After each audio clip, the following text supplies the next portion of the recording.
quand on revient dans des louanges, nous bénissons le Seigneur, nous chantons, nous adorons et nous prenons des témoignages. Mais c'est merveilleux, pasteur, d'entendre des gens parler. Voilà, j'ai vu un musulman, j'en ai vu 2, 3. Je leur ai parlé de Jésus, ils ont accepté, ils ont donné leur vie au Seigneur. J'ai prié pour eux. Je parlais à une femme de 85 ans qui n'avait jamais donné sa vie à Jésus. Il a cru. Cher bien-aimé, le terrain est déjà préparé. 19e jour des 30 matins de prière, ça a été toujours un plaisir de vous recevoir de partout dans le monde où vous nous suivez. Alors aujourd'hui, nous sommes dans la joie de recevoir en ce jour l'orateur du jour, le pasteur Ken Lwamba, qui est pasteur responsable du centre missionnaire Philadelphie, époux à maman Nathalie, ainsi que père de 4 enfants.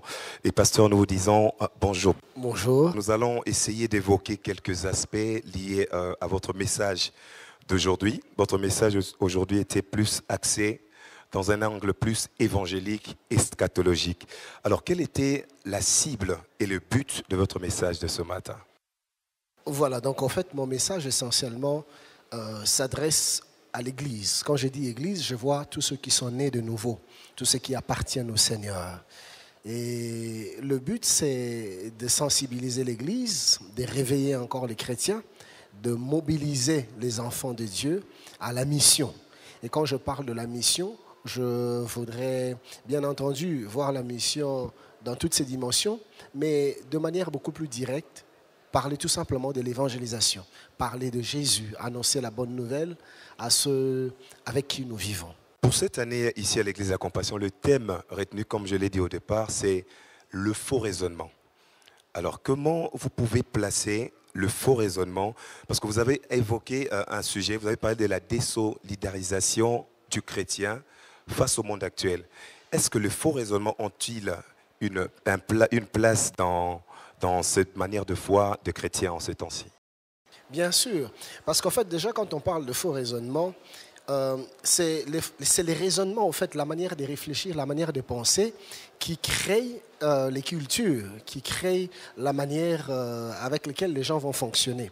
Alors si déjà la manière de réfléchir est mauvaise, c'est toute la culture aussi qui sera mauvaise, c'est toute la manière de vivre d'un peuple, d'une civilisation, d'un groupe de gens qui sera également infecté par cette manière de réfléchir.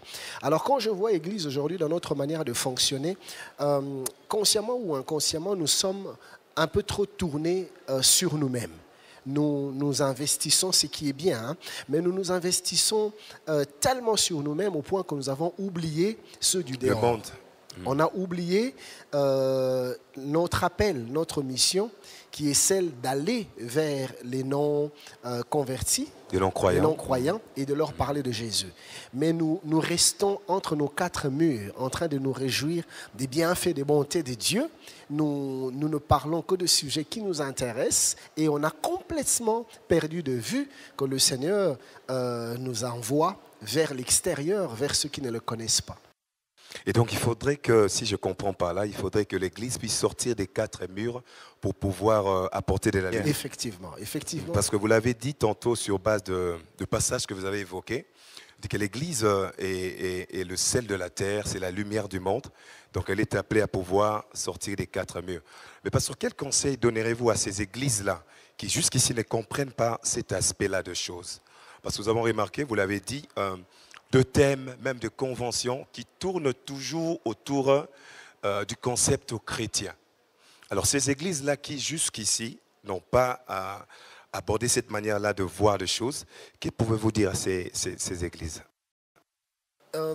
Je pense que le temps est vraiment arrivé où l'Église du Seigneur doit être consciente des enjeux, les enjeux de l'heure. Bientôt la trompette va sonner, bientôt le Seigneur Jésus-Christ va revenir. Et nous devons être conscients que tous ceux tous ceux que nous prétendons aimer, qui ne connaissent pas le Seigneur, si Jésus revenait aujourd'hui, tous ces gens-là vont rester et ils vont périr en enfer pour l'éternité. Donc je crois que le temps est plus que jamais arrivé. Plus nous nous rapprochons du retour du Christ, plus l'Église doit se réveiller à l'évangélisation. Parce que Dieu n'a que nous. Si nous ne parlons pas, des milliers d'âmes vont périr.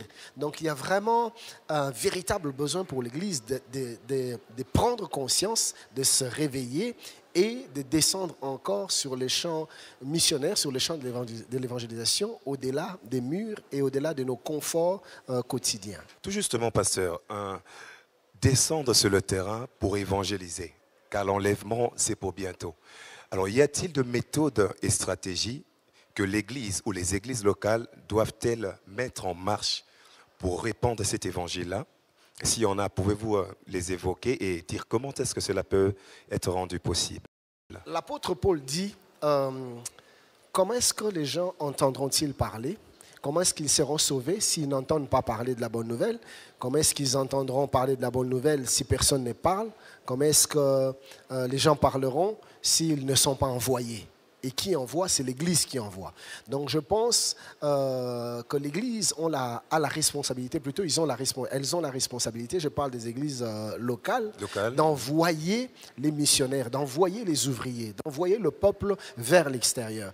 Donc cela commence déjà par un travail de sensibilisation à l'intérieur de l'Église, qu'on se remette à parler de l'imminence du temps et de l'urgence qu'il y a maintenant que de parler de Jésus. Les églises doivent se remettre à parler de l'évangélisation, à mobiliser les gens pour l'évangélisation, encourager les chrétiens à évangéliser, à parler de Jésus.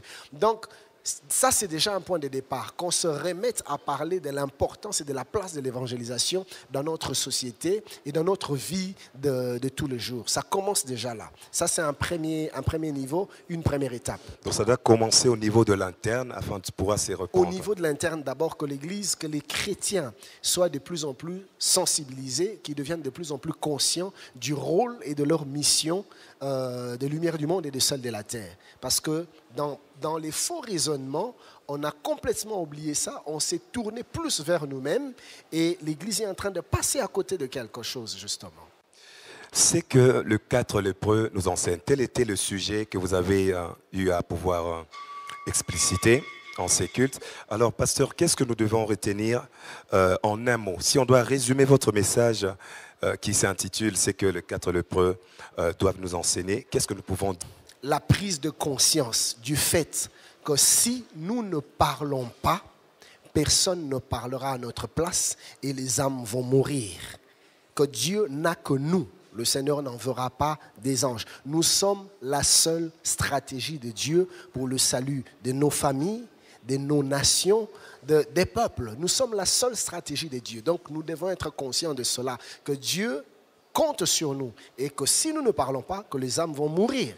Et en fin de compte, nous aurons à rendre des comptes devant Dieu. Parce que le Seigneur nous redemandera les sangs de tous ces gens avec qui nous aurons vécu dans la même génération, mais qui seront morts sans pour autant entendre parler de l'Évangile. L'Église doit être consciente de cela, de cette responsabilité, car c'est une responsabilité. Et l'apôtre Paul dit, si j'annonce l'Évangile, ce n'est pas pour moi un sujet de gloire, mais la nécessité m'en est imposée, que l'Église comprenne que c'est pour nous une obligation, c'est pour nous un commandement, un ordre, et un jour nous aurons à rendre de compte. Je vous dis merci d'avoir accepté de répondre à nos questions. Et donc, merci à vous aussi, chers téléspectateurs, chers internautes.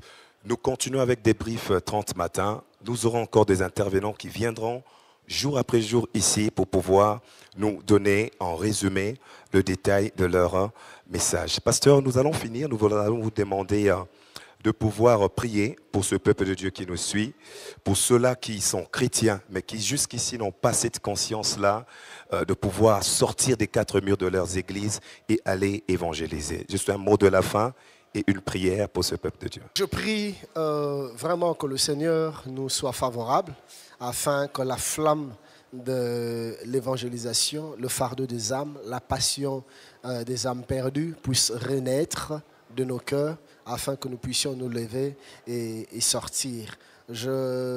J'espère que le message est passé et le reste, nous faisons confiance au Seigneur qui va toucher les cœurs et qui va convaincre les chrétiens à se mettre en action. On va prier. Seigneur, merci pour l'opportunité que tu nous as accordée encore en ce jour d'être ensemble avec ton peuple et parler de ces choses qui te tiennent à cœur. Car nous croyons que la mission, c'est ta priorité. Le salut des âmes, c'est ta priorité. Car tu ne veux pas voir un seul pécheur mourir. Tu ne veux pas que les méchants meurent, mais qu'ils te connaissent et qu'ils soient sauvés. Nous prions, ô Dieu, que tu suscites dans cette génération davantage d'hommes et de femmes qui vont porter le fardeau pour les perdus et qui vont parler de ta part. Fais-le, utilise-nous, Jésus, et par nous, sauve les perdus. C'est notre prière au nom de Jésus-Christ. Amen. Amen. C'en est fini, chers téléspectateurs, chers internautes, pour ce débriefing. Alors, nous vous demandons de pouvoir vous abonner et prochainement, nous allons revenir avec d'autres débriefs. Au reste, portez-vous bien dans vos maisons.